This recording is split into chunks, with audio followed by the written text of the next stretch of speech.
En wie willen ons al im Himmel waren zijn. En wanneer we ons im Himmel waren zijn willen, dan moeten we einander Vergebung leben. Grenzenlos.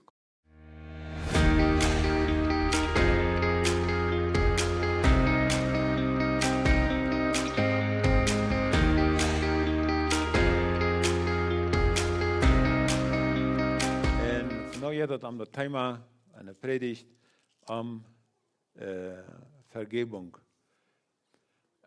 Die Vergebung ist grenzenlos. Vergebung hat keine Grenze. Das Kapitel 18 von Matthäus handelt das Thema auf. Vergebung, grenzenlos Leben, ist ein von den ganz herausforderndsten Dingen, was wir haben. Wat wil je zeggen? Challenge. Das ist eine große Herausforderung, wirklich Vergebung, grenzenlos Leben. Und das Thema ist, die Vergebung vergift grenzenlos. Und wir lesen uns in Kapitel 18 in Matthäus, der Vers 21 bis 34. Und mittlerweile habe ich mir plötzlich lesen und beten. Matthäus Kapitel 18, Vers 21 bis 34. Da sagt es so. Und dann kommt Peter noch an und sagt, Herr, wofür soll ich meinem Bruder, der jen mich sündigt, vergeben? Bet 7-mal? Jesus sagt ihm, ich sei dir nicht, bet 7-mal. Aber 70 mal 7. Und nu fängt uns Kopfrechnen an. Darum ist das Himmelreich mit einem Königsgericht zu vergleichen, der mit seinen Knechte oder Sklaven verrechnen will. Und als anfängt zu rechnen, wird einer noch angebracht, der 10.000 Taler schuldig war ja. Und dann, da er aber nichts hat zum Betonen, befohl sein Haar, Armen, seine Frühen, seine Kinder und alles, was hat, zu verkaufen und zu betonen. Der Knecht fällt vor am Dol, auf die Knie, in Bett, in Prager, in Leid, aber und sagt, Herr, habe Geduld mit mir, ich will die alles betonen. Dem Knecht sein Haar aber, wie innerlich bewegt, leid am Los und vergeef am die Schuld. Aber der Knechtchen gerührt und funk einen von seinen Mitknechtchen und der sieht, der am 100 Denar, das ist ein kleiner Geldstecher, schuldig wäre. Und er packt dann den Waridam hier im Schwitzkasten und sieht, betol, was du mir schuldig bist. Sie Mitknecht voll vor am Dol und prachert am und sagt, ha, Geduld mit mir, ich will die alles betonen. Aber er will nicht. Ging Han und schmeißt am im Gefängnis, bat die Schuld betont wir. Weil seine Mitknechte sagen, was passiert wäre, war das sehr traurig und käme und verteilte alles ihrem Haar, was passiert wäre. Dann raubt am sein Haar und sagt zu ihm, du beiser Knecht, die ganze Schuld hat die vergift, weil du da nur pracherst, sollst du nicht auch die erbarmt haben über den Mitknecht, so als ich mich über die erbarmt habe? Und sein Haar war doll. Und gaf am den Quälknecht, was er alles wird betont hat, was er am schuldig wäre. So wird auch mein himmlischer Vater sein können, wenn je nicht jeder seinen Bruder oder Schwester von heute vergeben wird. Vergebung vergift grenzenlos. Der erste Punkt, was ich in der Strecke mag, wofür muss ich vergeben? Das ist die große Frage. Wofür muss ich vergeben? Der Petrus will das ganz genau weiter. Und dann stellt er seinem Herrn eine Frage. Sagt er, wofür muss ich meinen Bruder, der mit ihm sündig vergeben? Richtet er das 7-mal? Und der Peter Weber zeigt, dass er das beste Angebot gemacht hat, was er jemals auf der Welt gegeben hat.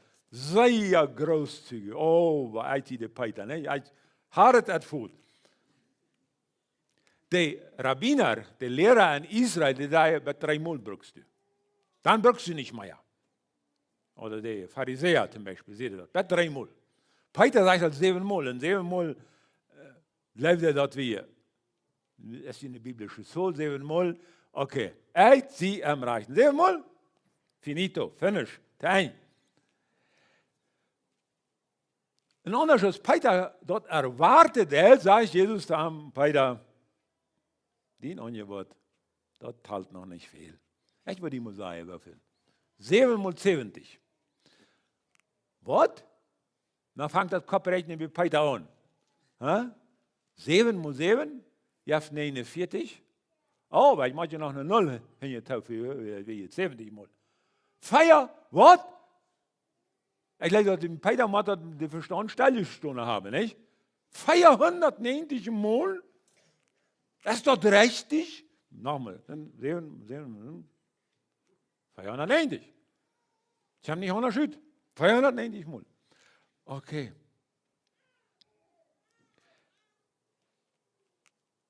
Was meint Jesus eigentlich? Der meint nicht, dass beim 491. Mal braucht man noch nicht mehr vergeben. Jesus will Peter damit sagen, Peter, Vergebung haft keine Grenze. Vandaag met de schijne computers, een Excel-programma, wo wir das fern uitrechnen können, wie wir das alles abschreiben, abnehmen können, sodass wir nochmal 491 Mal dann auch nicht mehr vergeben wurde Brücke. Aber dort will Jesus gleich sagen. Der will bis einfach sagen, Vergebung ist grenzenlos. Und das ist ein Bild hier von Gott, von seiner Herrschaft. Und die Knechte sind hohe Beamte. Und die Knechte sind hier, also das ein Knecht ist ein Bild von Mensch ohne Gott. Ohne Christus. Und die Mathe, nu für sie ihrem Herrn, für ihrem König, Rechenschaft aufleihen. Dann kommt der Futz, das erste einer an, der ist am 10.000 Taler schuldig. 10.000.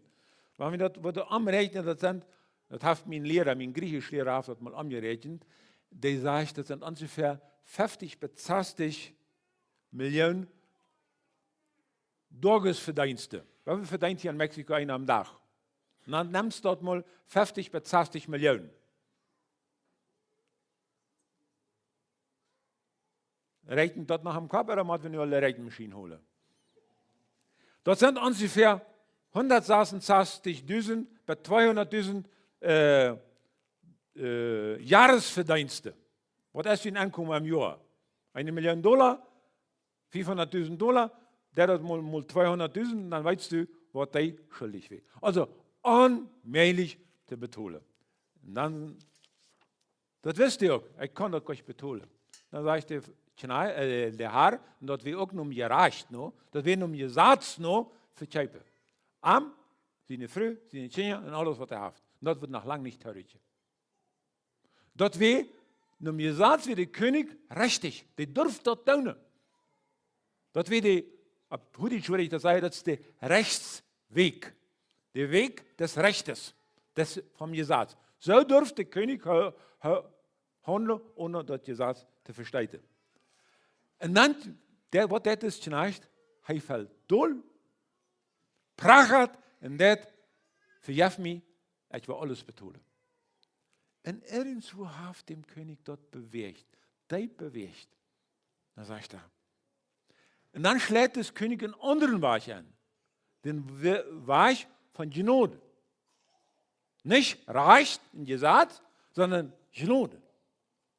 Und sagt, ich vergebe dir alles, du bist frei, du kannst gehen. Nicht mal Vergebung, du bist noch frei von Schuld. Du hast keine Schuld mehr. So einfach. Und das ist ein Bild von einem Mensch ohne Gott. Und das sind wir in die Gemeinde. Wir haben alle einen Berg von Schuld vor Gott. Wie weit dort der Mount Everest, der höchste Berg in dieser Welt ist? 8.849 Meter hoch. 8.849 Meter hoch. Du weißt, du in so einem Himalaya, zwischen Nepal und Tibet, da liegt das Berg. Und wir haben alle einen riesigen Berg von Schuld vor Gott abgehebt. Wie empfinden das vielleicht nicht so? Aber das ist in Gottes Auge, ist das so. Wie, wenn wir von Buchführung reden, wir reden bloß von der Reide Zule. Ja? Schuldzule.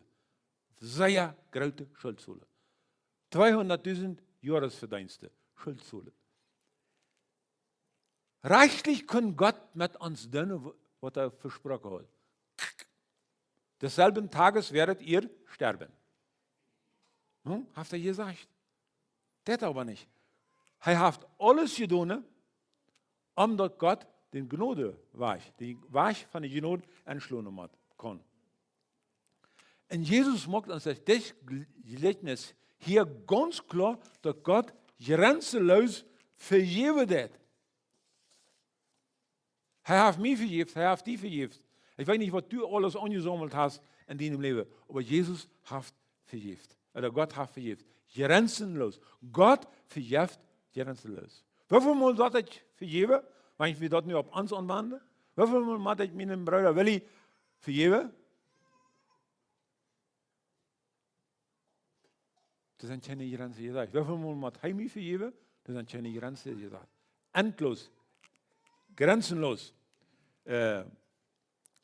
Gott erwartet, das Zweite, was ich in der Städte mache, Gott erwartet grenzenlose Vergebung. Und dann kommt der zweite Knecht. Oder das Knecht geht rüber und fängt ihn mit Knecht. Und der ist ihm da eine kleine Summe schuldet. 100 Denare. Das sind ungefähr 100 Tageslöhne. Wie viel hat Jana? 50 bis 60 Millionen Tageslöhne. Das ist Löhne. Das ist 100.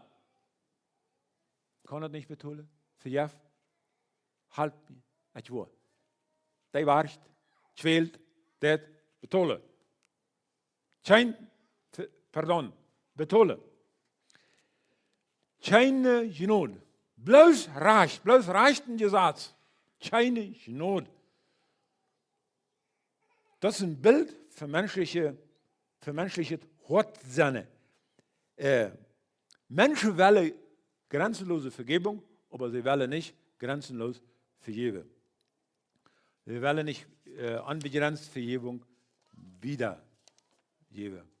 Wie können sagen, was das doch für ein Mastschädel, Dreckskerl. Und wir machen nur eins weiter. Wir sind, mit dem ersten Knecht noch, sind wir gemeint. In dem zweiten Teil von diesem Gleichnis, wie wir immer noch. Wir können uns nur nicht sagen, das ist ein dummer Schädel, ein Mastschädel, weil wie sind die Mastschädels? Ist das ein Begriff, Mastschädel? Ja? Dreckskerl? Das sind wir. Nicht, dass wir nur im zweiten Teil vom Kleinen sagen, oh, das ist die Schlachter, ne? Wie sind die Geschäde? No, geht nicht. Wie sind die gemeint? Das erste Knecht, was da so viel Vergebung gekriegt hat, geht den Weg vom Recht. Und er lässt keine Genot gelten. Sind wir besser? Mit ja so viel unvergebene Schuld an Ehepaare. Die sich da Jahrzehnte mit dran, das wird nie vergeben. Eine Familie. Wie in Familien wurde getrennt. An einem Arbeitsplatz. Geschwister in der Gemeinde. Es sind so viele Sträde. Einer sagt oben Omul, der andere sagt oben Omul. Und können sich nicht vergeben. Und wenn wir dann jemand einmal war da, die selbe Sache vergeben sollen. Der wird 50, 60 Jahre befriedet und die weiter dort dem Ehemann und Ehefrau immer an sich ferne selbe Sachen entfallen. Und wenn die so 50, 60 Jahre das selbe vergeben, dann waren das wieder zum Kaltchen, nicht? Der wird jung befriedet und der leben noch nicht so daran. Aber der wird lang befriedet. Immer auch Fragen nochmal war um Vergebung. Dann auch noch war vergeben. Zum Kotzen. Das ist ein schwierig geschafft. Aber ohne diese grenzenlose Vergebung wird es keine heile Beziehungen geben. Eine Ehe, eine Familie, eine Gemeinde, eine Gesellschaft. Uns einzige Weg, um heil eine Familie, eine Ehe und so weiter zu leben, ist der Weg der Vergebung. Wir sind ja untereinander. Immer weiter. Wer dort verlicht, der hat noch nicht erfüllt, was das Evangelium ist. Und als einziger Weg ist einfach zu vergeben. Grenzenlos. Mose wird das anders worden. En dat derde en dat laatste wat ik in je stritje mocht is, wer nicht vergeben kann, ruiniert sich selbst. Das ist der erste Knecht. Die Rolle habe ich, die Rolle hast du. Wie sind das gemeint? Wenn wir nicht vergeben, ruinieren wir uns selbst. Wo kommt der an? Der wird gequält, gefoltert. Das wird dann eine rechtliche Methode an Menschen, die irgendwo nach Rüte prassen. Vielleicht wird er Verwandte kommen, nicht vertollen. Also der König, also dem Quälerleid, wird dann am Rechten. Was bedeutet das für uns, wenn wir nicht vergeben, nicht bereit sind zu vergeben, dass wir uns selbst ruinieren, uns selbst ein Bankrott erklären. Wir kommen an Gottes Gerecht. Wer nicht vergibt, kommt an Gottes Gerecht. Gott sein Vergeben hängt daran, wo ich vergebe. Wo sagt das Vater unser? Und vergib ihnen, Vater, vergib uns unsere Schuld, wie wir auch vergeben unseren Schuldigern. Ist das einfach, Geschwister? Absolutamente nicht. Ich habe Dinge in meinem Leben, was Menschen mir sehr weh tun haben, da habe ich Jahrzehnte all mitgekämpft. Und immer war was ich sage, Vater, vergib. Ich will Vergebung, ich will das loslassen. Weil Vergebung manche Futschmiete, loslassen. Ich will das loslassen. Aber irgendwie kriegt die Diebel das immer an, dort war die Verknosse zu holen. In einem Hort zu holen, in den Gedanken zu holen. Kann je das? Wer das erste Mal? Kann je das? Dann fängt man dort an zu drehen in Gedanken. Dann fängt man hier bin und so und zu singen, heit zu werden. Dann fängt der Hausvater an. Dann muss man mal beten. Gott, ich will deine Vergebung. Ich will vergeben. Und vielleicht muss wieder mit kämpfen, um Lebensende. Jesus hat das hier gleich um ein Vergebungsschnellverfahren. Dann will ich schrecklich schlecht gemacht für andere Menschen. Na gut, wir sagen, will ich vergib mich. Alles gut. Dann das war da, dass der Dieter sagt, Friede, Freude, Eierkuchen. Nee, Willi braucht den Prozess, bis er das überwunden hat. Wenn ich den schlecht mache für andere Menschen, dem Deib verletzen, würde lange Zeit brauchen. Das muss wie Menschen annehmen, dass die auch diesen Prozess können kennen.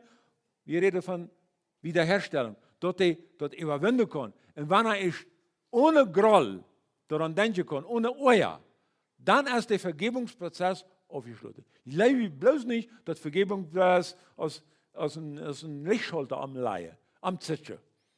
Ne? Wir sind nicht drei vergift. Uit. Tein. No. Das braucht manchmal jahrelang, jahrzehntelang, bis Menschen gewisse Sachen überwunden haben. Und weil wir denen das annehmen. Das meint nicht, dass die nicht vertalen können, spazieren können. Aber weil wir den annehmen, dass sie diesen Prozess von der Vergebung auch gut können. Und so waren Konflikte überwunden. Alles, was ganz kaputt sein, braucht vielleicht jahrelang einen Prozess der Vergebung, bis sie waren, so sind, als wenn sie ganz jung befreit sind, und so weiter und so fort. Gott geht mit uns den Weg der Gnade, und dessen war ich von Gnade selber auch können. Und wir sind das bei uns ut, Chevi vergeben, Chevi loslassen, Chevi dort wegschmieden, Chevi einem Tauschstunde, die braucht einen Prozess der Vergebung, weil wir den gehen, weil wir taub halbtätig und so weiter und so fort. Mal so, wo wir Gott Vergebung haben. Und wir wollen uns alle im Himmel wahr sein. Und wenn wir uns im Himmel wahr sein wollen, dann müssen wir einander Vergebung leben. Hier anzulassen. Gott sei Dank. Hans, je hebt het een grote vrede dat die van jou gewählt hast, met ons te horchen. Wir wünschen, die wir gesehen worden. Und wenn du einen Frauen hast, dann fund uns nicht das Nummer oder schreib uns an WhatsApp, wir sind hier und bereit zum Halten. Und wenn du beschlechten unsere Botschaften immer alle Weg an WhatsApp zu kriegen, dann scan diesen Code mit deinem Phone. Und hey, wir würden uns auch sehr freuen, wenn du diesen Subscribe-Knopf drücken, sodass dort kannst du euer Antworten, wenn ihr unsere Botschaft von YouTube noch kommt. Und andere Menschen wie dem Breit können sehen, vor mit Gott sein Wort. Mach Gott die Segen.